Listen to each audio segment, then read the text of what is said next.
So I'm hiring for a thing. Something's not right. There we go. That's better. Is that better? You guys ready to go? Yeah. What's wrong with that beard? What do you mean? Your beard. What about it? You shaved it off. Oh. Hey, buddy. You ready to go? Yeah. Do I look different? What? Do I look different? Yeah.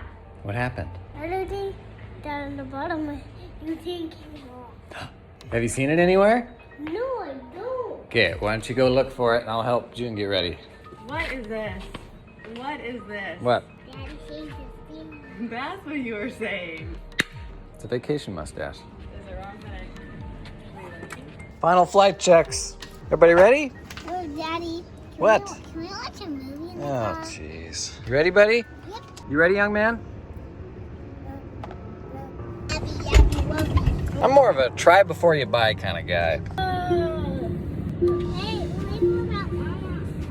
Wait about Mama, Daddy.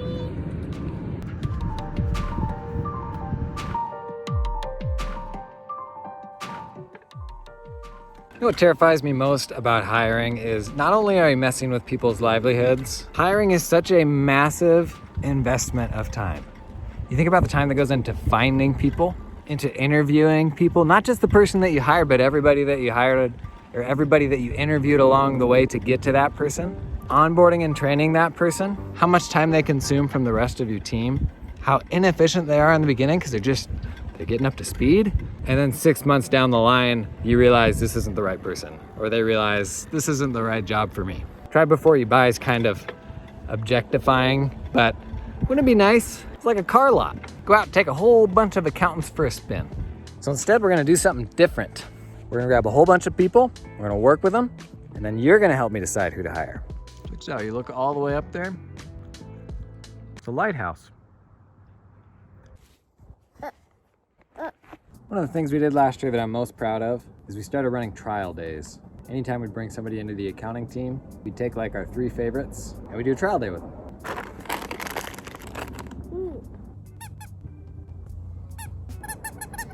Because you know what? When you're hiring an accountant, you got no idea if they're a good accountant. They could interview great, but when it comes down to it, can they actually do the work? Some people are 5 times faster than other people. They may have great attention to detail, they may have awful attention to detail. It is a complete roll of the dice. And when you're gonna sink months into somebody like that, boy, that's risky, right? It actually stops me from hiring. I'm actually slow to hire just because of that, because I'm afraid of it. And what perpetually happens is we get to the point where we really need somebody and I'm like, okay, now we'll start the process. Months later, you finally get through it and you just hope into everything that that person works out. What put me over the top on trial days? We did just that.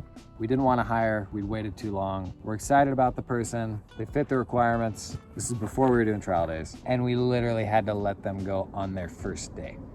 That was how bad it was. But they were a great interview. Like 3 members of my team had met with them, they all signed off, they loved it. I want to assess like 100 people. Okay, maybe not 100. But what if we could assess like 20 people? Say 100 people apply for your job. If you only do that trial day with 3 of them, in what percentage of cases would somebody else in the top 20 have been the better hire? So you get 100 applications, you trial 3 of them, but among the top 20, what percentage of the time would somebody in that top 20 have been better than who you picked out of the top 3?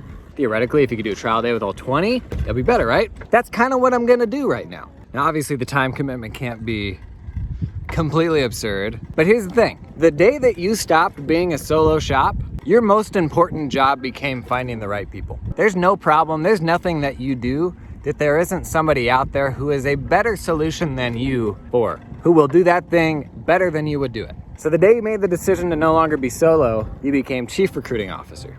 And arguably there's no more important job than that. You can find people to serve your clients, to automate stuff, do all the stuff that you do. So when we hire, that net ought to be wider. Your mustache power. Hey, turn in your timesheet. So what am I actually hiring for? You'll see. But I made a project, trial project, already sent it to like 20 people. Okay guys, let's get back to work. Okay, so day 1 recap. We pulled 23 people into this. I sent it to everyone across the span of about 20 minutes. 5 wins the award for responding in less Then 60 seconds. Hello, let me read it and I will get back to you ASAP. I haven't heard anything back. It's been about 10 hours now. 2 got back to me in 5 minutes. He's on vacation for the next week. So second most responsive, even when he's on vacation. 7 reached out in 6 minutes, and in less than 30, we had a deal nailed down, and he was off to the races. The way it works, we have to finalize pricing. 8 reached out in 7 minutes. I messaged him. We had a lovely chat. South African guy, best written communicator thus far. After 32 minutes, we had a deal nailed down. 9 reached out 16 minutes after I messaged him, hello, what have you been doing this entire time? I should clarify, the job description is it's a 7-day project. We're not even 20 minutes into this, and all these people have responded. I can't get my partner to respond to me within 20 minutes. So I had a deal done with 9 within 29 minutes. 10 was too busy. 18 asked to jump on a call. Bye. 16 responded quickly, but no deal yet. 11 was on vacation. Turn your notifications off if you're on vacation. It never would have worked between us anyways. 12 responded and has asked 1,000 questions, and we still do not actually have a deal. And 22 is too busy. So, day 1 recap, we have this many people working on it. Goal for tomorrow is to get up to 8. See what day 2 brings.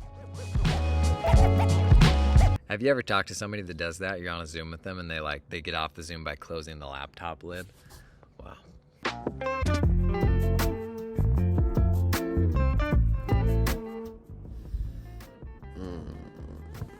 Okay. Nobody's finished the project yet. And we didn't get any more opt-ins. Not sure we're gonna get up to 8 today.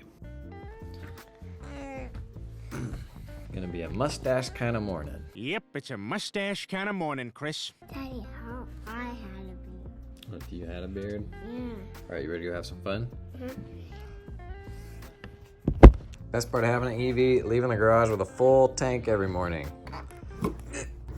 Whoops. That's probably enough. 103 miles? What do you think? Good. What beard it is? You got Lord Business?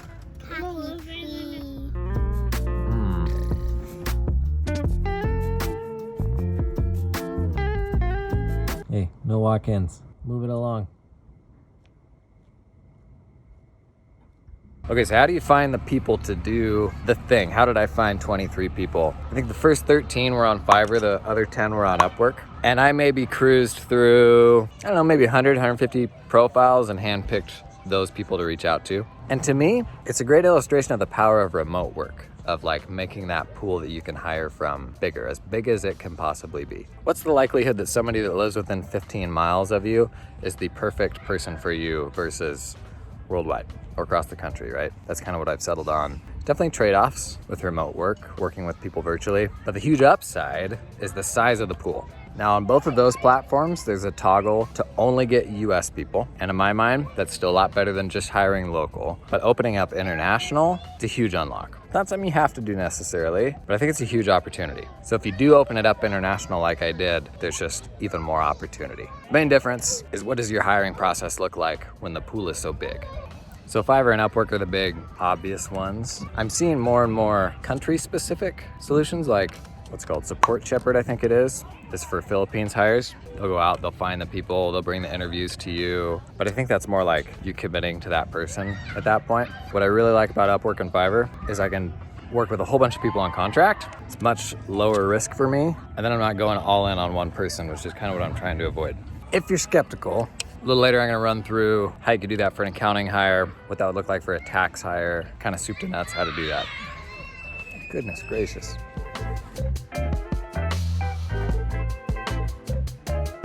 Out of these 23 people, however many we had, get like 2 or 3 people we can go forward with, find our special little unicorns.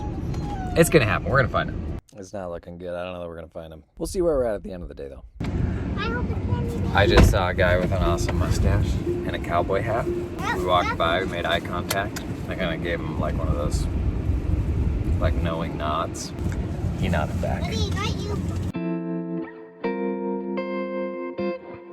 Okay, so here's how we do our trial days. You say trial day? What? You say trial day? Dad. So we usually do 3 trial days when we're making a hire with our 3 favorite candidates. They're about 6-hour days and they're paid. If you do this, pay them. We want to assess 4 things: technical ability, speed, written communication, and vibes. How do they fit in? The day starts with an email outlining the full agenda for the day. They have about 20 minutes to review the agenda and set themselves up as a Slack user. If they can't accept a Slack invite in 20 minutes, I want to know that now. A team member will Slack them a Zoom link to go through any questions for the day, and at around 30 minutes, we kick off a bookkeeping project. One of the accountants on our team walks them through the project, shows them the materials, has the applicant share their screen, and hangs around for 5 or 10 minutes. Usually questions come up in this time, but it also gives them a chance to assess their overall comfort level with computer things. Things like, can they extract some files from a folder? How do they navigate an internet browser? This bookkeeping project runs 3 hours. We're setting them up in a staged accounting file with opening balances, a PDF of past ledger detail, and a month of bank transactions waiting to be reconciled. We throw in a few stretch goals. We mention things like, hey, we really lean into bank rules. So can they set up a good bank rule? Are they keeping contacts tidy or just chucking them in there? In 3 hours time, we know a lot more about this person. After that, we do a 30-minute lunch break, then a 20-minute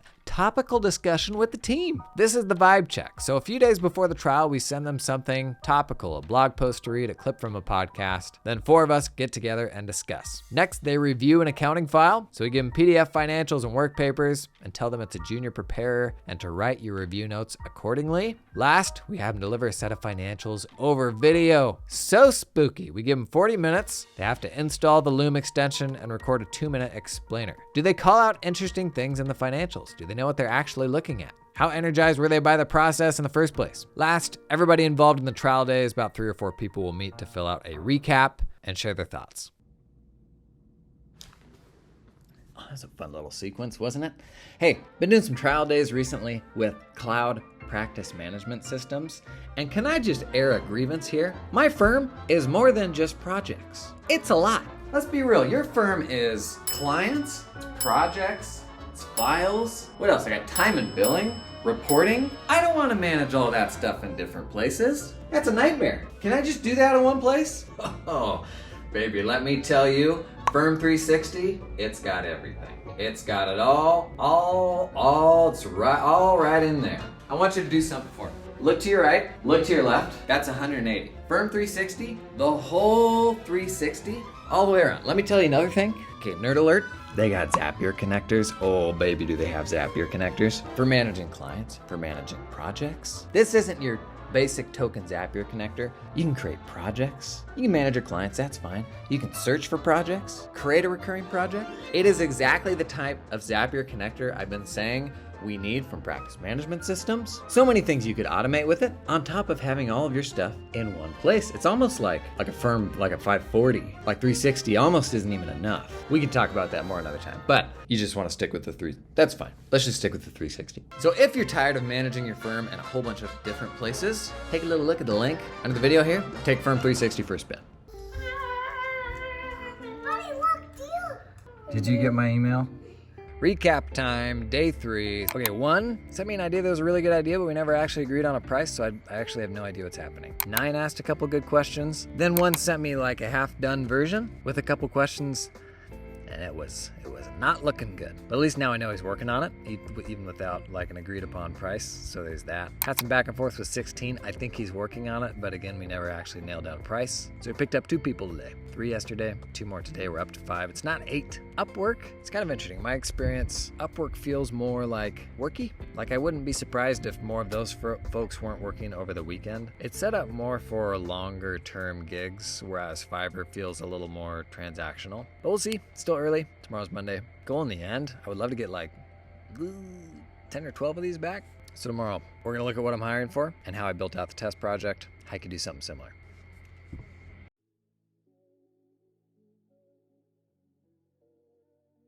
I found some nature. I've already seen a snake skin and a fly the size of my hand. Let's make this quick. We got our first project delivery. 9. You win 9. Do I look at it yet? Let's look at it a little later. Oh, this is nice. So let's talk about what I'm hiring for. Oh, squirrel. Where's the shade? Okay, so the biggest change in marketing and how people consume things in the last 5 years has been short form media. A huge percentage of people now spend their days and nights swiping an algorithm, looking at itty bitty videos. We're living in a world now where buying decisions are made by like that 2.5 seconds where something comes into view before somebody decides whether they're gonna swipe past it or not. And it's pretty dumb. I don't really like it, but it's a game I think you gotta learn how to play. So our YouTube stuff right now is really good for YouTube, but what it takes to do well on a short form platform, totally different. Honestly, I don't really know anything about it. It's gotta be way like faster, highly edited, a lot of motion, just stuff always going on so that nobody swipes away. And there's no better way to attract people to a thing right now than short form. How do I always end up half in the shadow and half in the sun? There, I'm just in the sun now. So I'm hiring a short form editor, specifically somebody that specializes in short form, high engagement, like the stuff you can't click off of, which is very different than a 12-minute YouTube video. But I'm not hiring a short form editor. That's completely different than what I do. Is it though? Or have you just not taken the time to go out and look at the tax or accounting talent that you could get on something like Upwork or Fiverr? In fact, just for kicks and giggles. Okay, I tethered my phone. Fiverr, gosh, it's hot in nature. Tax preparation. Internet's real slow out here. 3 hours later. Okay, 619 people on Fiverr preparing tax returns. Let's go to Upwork. 619. That's 619. This could be a minute. Where else can you find this stuff besides Fiverr and Upwork? I don't know about you. I get outreach from random people from every offshore agency imaginable. Gotta be ways besides Upwork and Fiverr to make that pool even bigger. If it even needs to be bigger, honestly. Okay, let's discover some talent. This laptop's like, can we go back inside? Tax preparation. I'm doing tax preparation because if we just do accounting or bookkeeping, there's gonna be like 5 times as many. I'm half in the shadow again. Come on, someone's making a weird noise. Like tiny applause. I believe. Gosh, this laptop's hot. I did the whole it's taken too long for the page to load, start it over roll of the dice. That was a mistake. Hey-o. First results, sales tax expert at your service. Oh, experienced CPA, tax manager. How many? I don't know how to tell how many results. A lot. Many. You can toggle it back and forth between US only, but you've got people here who do US tax from $10 an hour to over 100. So is video editing different? Honestly, no. You can build a trial project for tax or accounting just the same way that I have for video editing. I think what I'm getting at is squirrel. We need to be assessing more people, not like the resumes that trickle in and you just grab the best of that bunch. The bigger you're thinking, the more of those you're pulling in, the better people you're gonna get. Okay, which way is back? Does this have a compass? So most important for me, can I assess the 4 things that I want to? And this is kind of a higher volume format than like having people do the full-blown trial days like I've been doing. Can I assess 4 things? Technical ability, speed, written communication, vibe check. Now, does this assess all 4 of those to the same level? Kinda, we'll see. This afternoon I'm gonna run through the exact listing that I did, what that whole process looks like, see how it fits into those 4 boxes, and then tomorrow, we're gonna do it for tax and accounting, because that's the thing we should be doing. It's the point of this video. I hope I get somebody good out of this. This is gonna be a really stupid video if I don't.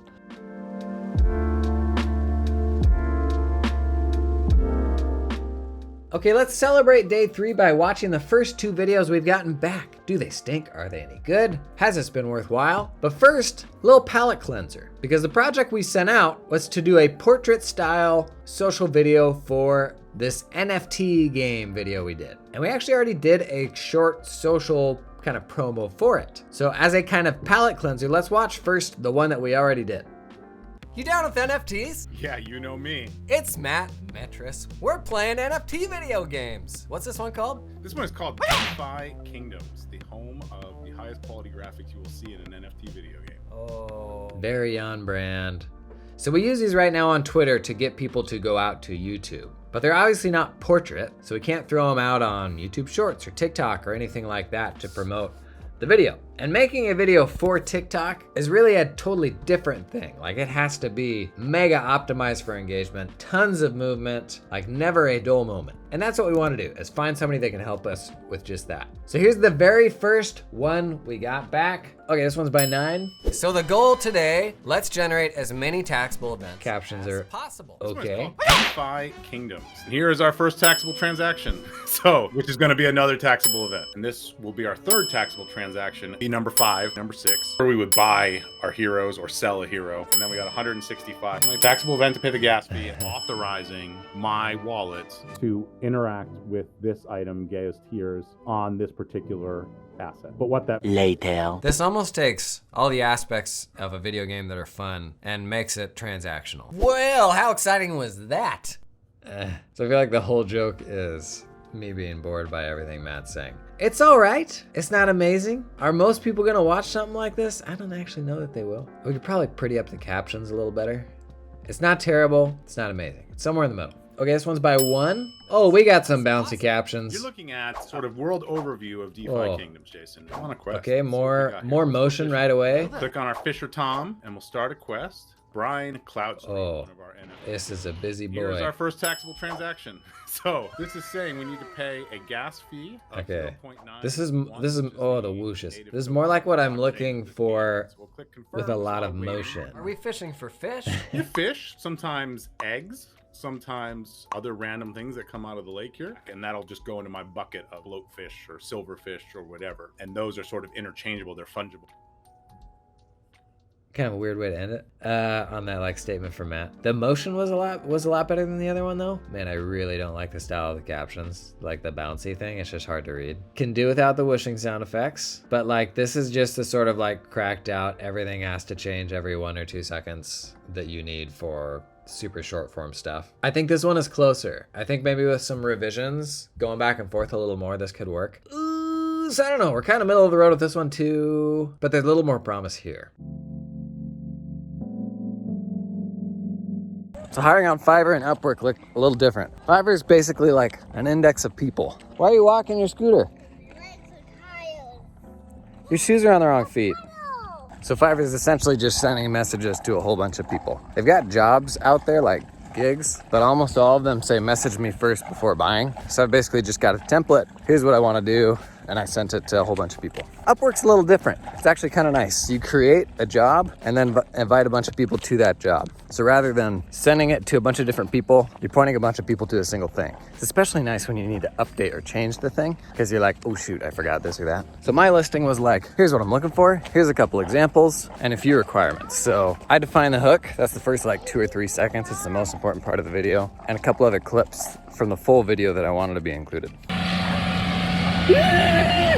But Upwork definitely feels worky. It's like they're trying to get people plugged into long-term gigs, which is better for the worker. Fiverr's more giggy. Giggy? Tell you what, it's way easier to get people to respond to you on Fiverr though. Striking out on Upwork.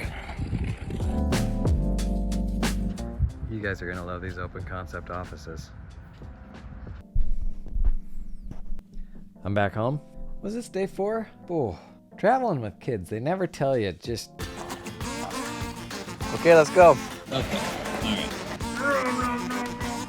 Also means work tomorrow, which means you can say goodbye to this. Okay, recap time. 23 says he isn't available for short editing. Number 9 delivered, you saw that. But the video wasn't even like the right resolution, it was shorter. I got confirmation from someone that they're starting to work on the project, but I didn't have their name written down, so we'll call that person 24. 1 delivered next. He was the guy that never actually sent me a price, but he quoted me a price when he delivered the video. Interesting tactic. 3 responded for the first time to my original message with, okay, that's it. Back to work tomorrow. So I'll probably check back in and see what we got in a few days. But what we've got left to cover, how can we do this for a tax hire? How can we do this for an accounting hire? And then you can pick my short editor for me.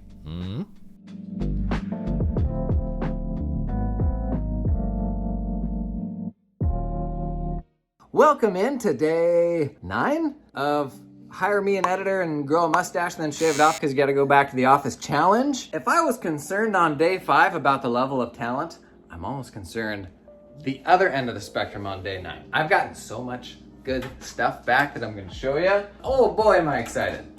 The blue plate, this one or that one, because they're both blue.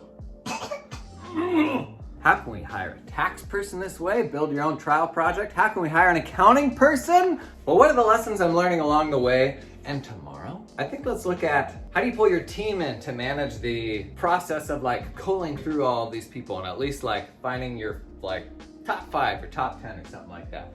Because when I normally hire, I've delegated the first like phone interview and then this like the in-person interview. How do Cheerios sound? Cheerio. So could I pull my support team into the process? Challenge them with going through like 40 people so that the people that are getting to me are even higher quality. Because some aspects of this process are pain, it's definitely different, but if it yields a higher quality like destination, I think it's probably worth doing. Cheez-Its? You can have Cheez-Its for breakfast. Okay, let's talk about how you would do a tax hire. So if you're gonna do a tax trial day, you need to think about 2 things. 1, source docs. Basically just scrub the docs that you have. What are the things that you want to assess? Maybe that's 1040 source documents or a QuickBooks PDF of some financial statements, something like that. Scrub the ones you've already got. If you really want to be conservative, go out, like grab the fillable forms. Do you mind? Grab the fillable forms and make your own thing from scratch. But think about what are the kind of tricky things you want to assess and build out that initial set of source documents. Second is software access. Okay. So second is software access. They need something to build out the work paper file in, and then tax software access. Think about how to make this as turnkey as possible. So you could do stuff like Windows 365, which is a Windows instance inside of an internet browser. So you stage that little instance of Windows, maybe it's got Adobe Acrobat, the tax software, anything else that you need, and then it's just a matter of getting them temporary access to that little Windows within a browser. So think about how you want to do the work paper prep file, but make it clear that this needs to be followed by the reviewer. So you can assess, are they able to put something together in a way that's easy for someone else to follow? Last, the tax software. Every tax software I've ever used will let you point the software to a different client database. So all you're gonna do is you're gonna set it up on this Windows instance to be pointed to an empty client database, or maybe a client database with like one demo file in there for reference. You've taken over my face tracking again. Well, you're the star of the show now, aren't you? So once they've got that access, they can't see any of your other client data. This has gone completely off the rails. But they've got a sanitized little sandbox where they can get into it, right? And it's gonna be really easy to get caught up on all the imperfect aspects of this. What if they don't know how to use Adobe Acrobat? Or what if they've never used the tax software before? You gotta give them like some buffer extra time. But here's the thing, when you're coming from a place of having no information, having no understanding of how they would even put together a tax return, any information is better than that. So we're in a much better place. Now you could do this for the people you already pull in on a traditional hiring process. This is just how you run your trial days, but you can also make this turnkey enough to be able to do it at a higher volume like I'm doing now.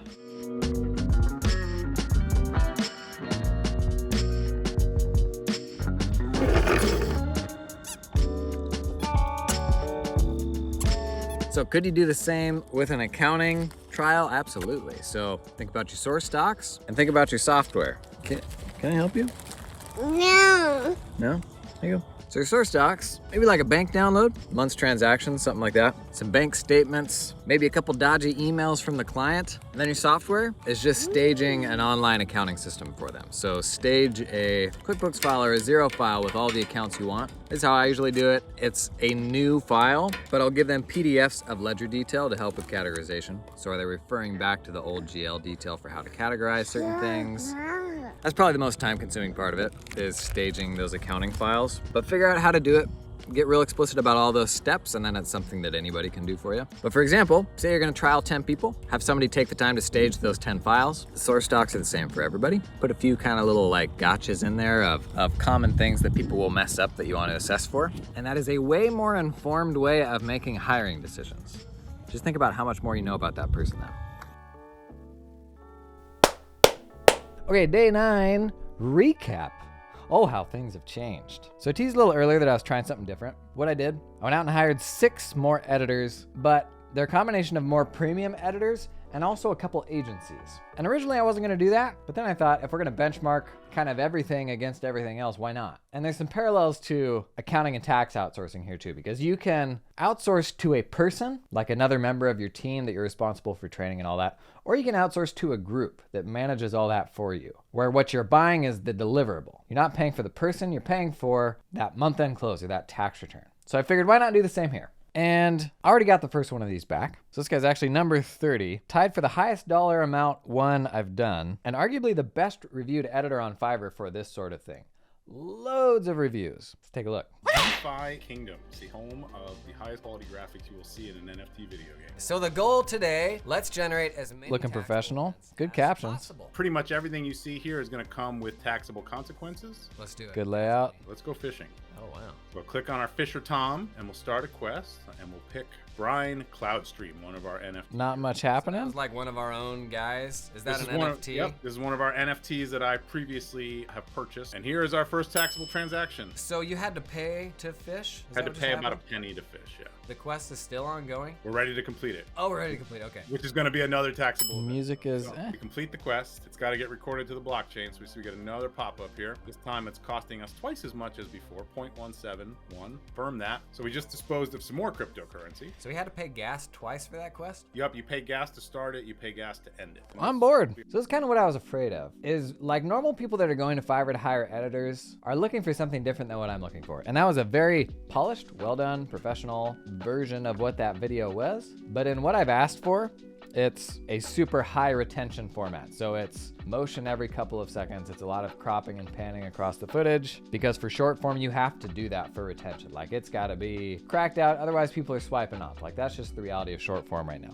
And that was a great 60-second version of the longer video, and is very well done. And if I'm like a realtor or something more mainstream, or I guess a more regular person going out to Fiverr to hire for that, that's probably exactly what they want. But that's not really what I want. So I went back to the drawing board after doing this, realizing I just need to make the expectation as explicit as possible. So I went back and put together my own short. I did one on the Fox News Adam Markowitz debacle. You may have seen it. Fox News host Greg Gutfeld recently attacked a random person on Twitter But wait a second, jackass. You just said no one should fear an audit. over the IRS hiring 87,000 more auditors. Adam Markowitz was the unlucky target. It's super funny. Check it out if you haven't. But it's a point of reference for the style that I want. Humor, really fast, kind of optimized for retention. So after I got that back, I shared that point of reference for all the people I was still working with. And the 2 or 3 drafts, like first versions that I've gotten back since then, nice, like real nice. It's like getting us on the right track. So it kind of just goes to show you, keep refining the process. You're gonna figure out how to make it better, keep iterating on it. If I went out and started the same process again tomorrow, it would be more specific, get me a better result. So keep refining the process over time. It's kind of an asset. Okay, so a roundup of our 30 prospects. Remember, we started with 24 and we hired 6 more. 7 have ghosted me completely. It's not bad. Like I've actually heard back from 23. 6 have said they aren't taking work. 8 have responded but not accepted the contract yet. And 9 are either actively working on it or are done. So 9 out of 30 in a week's time, we've like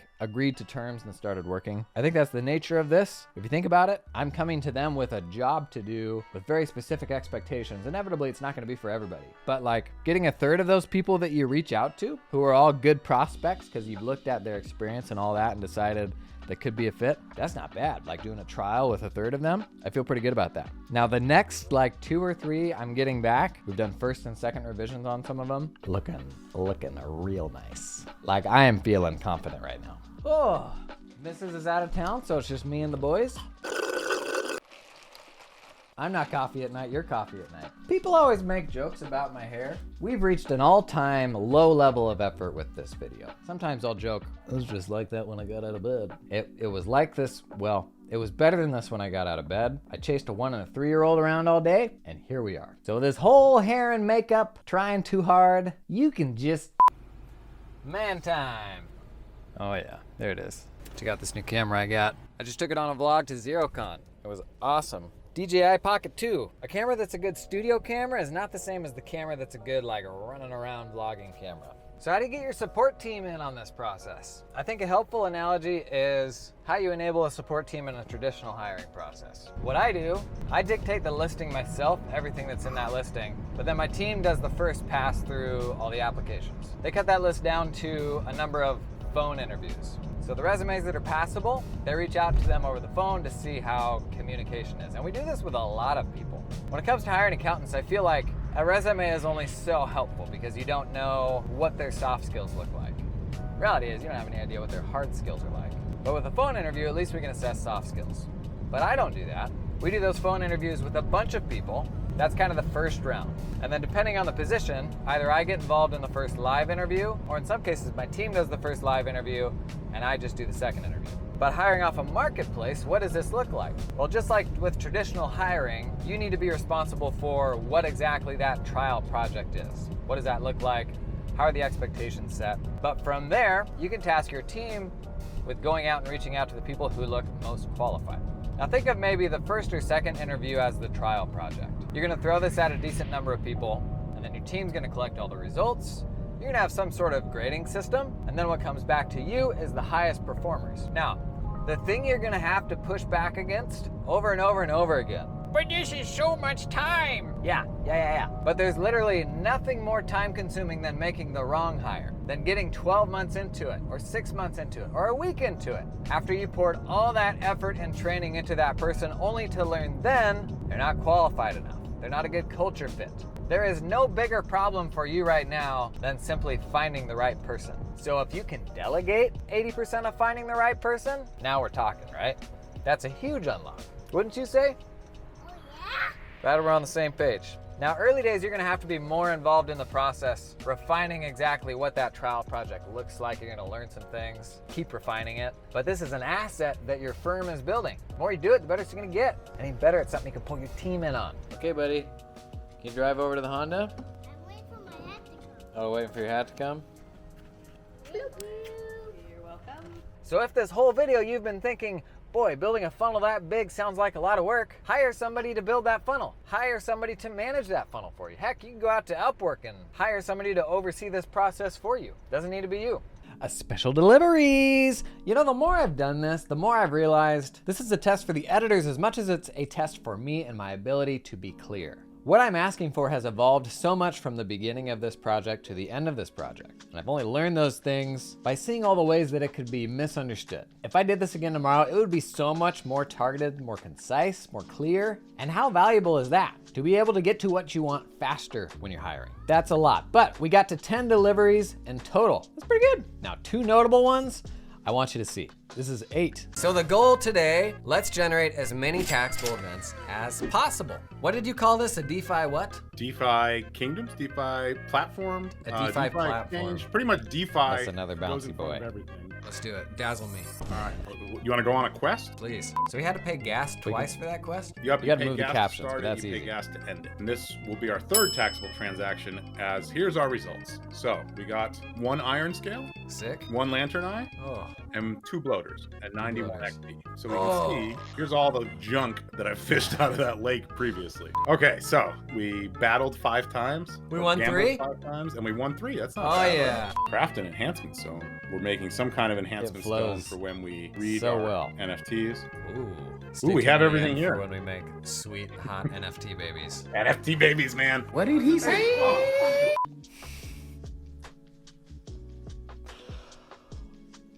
That just kills me. Okay, one more. This is 19. So the goal today, let's generate as many taxable as possible. This is saying we need to pay a gas fee. Is Had that to what pay just about a happened? penny to fish. You pay gas to end it. And so we got to pay 25 gold to get in. How much jewel we want to spend? Buckle Pay up. another gas fee. Our heroes or sell a hero. We got 75 gold. We get 1 raffle ticket as a prize. We've had some gardening going on. See what's in our harvest I box. think that was Mr. Krabs I saw there. 6 jewel. Pay another gas fee. So this is a security feature. Each of these You gotta pay takes gas a to gas approve fee. every one of those? Oh Yep. my- And we have our enhancement stone that we just made. Really? Approve that contract. 60 jewel. We received 1 hero NFT crystal to be decided later. Open. More gas. This one's expensive. Oh. That was intense. That was intense. I'm feeling better than I was at the beginning of this. So, 17 days, 30 video editors, 10 deliverables, around $950 on this project. But now it's your turn. I'm linking a type form below where you can order your favorite editors 1 to 10, and you're also gonna see the price of each of those edits. And as you might imagine, price doesn't always line up with what you got. So did I just spend $950 to find a $5 per video editor? It's a few of those, or a $300 per video editor. Check out the survey for pricing info. But what's next? Tax? Accounting? What's the tax preparer version of that last video we just watched? What sort of work papers would that person produce? Let me know what you think. I think next step, we go through this same process to hire someone into a firm.